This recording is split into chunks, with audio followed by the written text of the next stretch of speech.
ಕೋಲಾರ ತಾಲೂಕು ವೇಮಗಲ್ ಬಳಿ ಇರುವ ಪುರಳ್ಳಿ ತೋಕಲಘಟ್ಟ ಗ್ರಾಮದಲ್ಲಿ ಶ್ರೀ ಚೌಡೇಶ್ವರಿ ದೇವಿ ದೇವಾಲಯ 48ನೇ ದಿನದ ಮಂಡಲ ಪೂಜಾ ಕಾರ್ಯಕ್ರಮಕ್ಕೆ ಸಹಸ್ರಾರು ಭಕ್ತ ಸಮೂಹ ಜಮಾಯಿಸಿತ್ತು. ಬೆಳಗ್ಗೆ 11 ಗಂಟೆಯಿಂದ ಸಂಜೆ 5 ಗಂಟೆವರೆಗೂ ವಿಶೇಷ ಊಟದ ವ್ಯವಸ್ಥೆಯನ್ನು ಭಕ್ತರಿಗೆ ಏರ್ಪಡಿಸಲಾಗಿತ್ತು. ಸಮಾಜ ಸೇವಕರು, ಖ್ಯಾತ ಉದ್ಯಮಿಗಳು ಆದ LG ಫೌಂಡೇಶನ್ ಸಂಸ್ಥಾಪಕ ಅಧ್ಯಕ್ಷರಾದ ಲಕ್ಷ್ಮಣಗೌಡರು ಹಾಗೂ ದಂಪತಿಗಳು, JDS ಮುಖಂಡರಾದ ಕುರ್ಕಿ ರಾಜೇಶ್ವರಿ, CMR ಶ್ರೀನಾಥ್, ಬಿಜೆಪಿ ಜಿಲ್ಲಾ ಅಧ್ಯಕ್ಷರಾದ ಓಂಶಕ್ತಿ ಚಲಪತಿ, ವೇಮಗಲ್ ಪಟ್ಟಣ ಪಂಚಾಯಿತಿ ಉಪಾಧ್ಯಕ್ಷರಾದ CS ವೆಂಕಟೇಶ್, ಒಕ್ಕಲಿಗರ ಸಂಘದ ಮುಖಂಡರು, ಉದ್ಯಮಿಗಳು ಆದ ಬೇವಳ್ಳಿ ರಾಮಕೃಷ್ಣಪ್ಪ, JDS ಮುಖಂಡರಾದ ಡಾಕ್ಟರ್ ಮೌನಿ, ಪುರಳ್ಳಿ ಗ್ರಾಮದ ಮುಖಂಡರು ಹಾಗೂ ವಕೀಲರಾದ ವೆಂಕಟೇಶ್ ಗೌಡ, ಪುರಳ್ಳಿ ಹಾಗೂ ತೋಕಲಘಟ್ಟ ಗ್ರಾಮದ ಹಾಗೂ ಸುತ್ತಮುತ್ತಲು ಗ್ರಾಮದ ನೂರಾರು ಮುಖಂಡರು, ಸಾವಿರಾರು ಭಕ್ತಾದಿಗಳು ಈ ಕಾರ್ಯಕ್ರಮದಲ್ಲಿ ಭಾಗವಹಿಸಿದ್ದರು. Kittandur Venkataram, punch TV news, Kolar.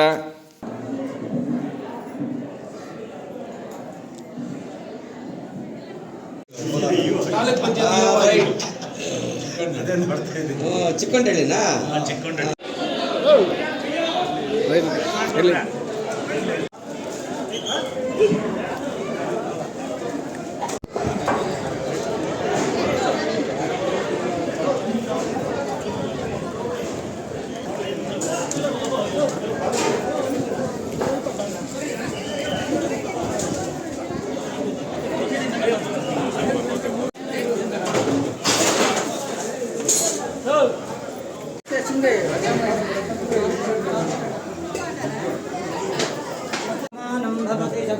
ಪುರುಷೇಂದ್ರಿಯ ಆಯುಷ್ಯೇಂದ್ರಿಯೇ ಪ್ರತಿಷ್ಠತೆ. ಮುಂದೆ ಬರಬೇಕು. ಫೋಟೋ ಆಮೇಲೆ ತಗೊಂಡಿರಿ. ಮುಂದೆ ಹೋಗಿ.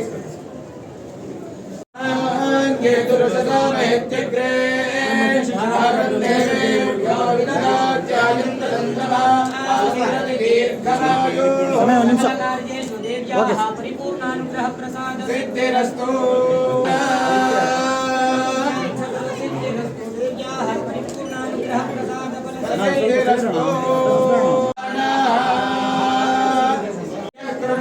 ದೀರ್ಘಮಾಯು.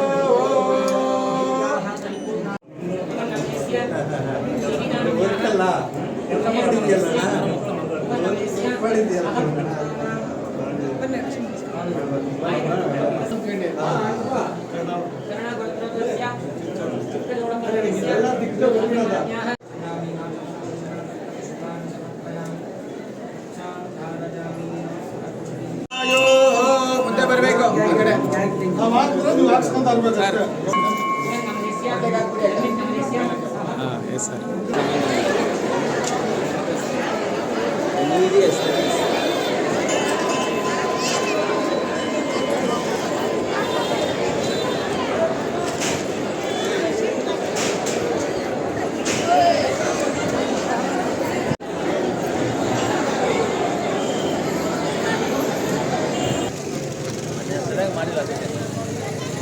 ಆಯ್ತಾ?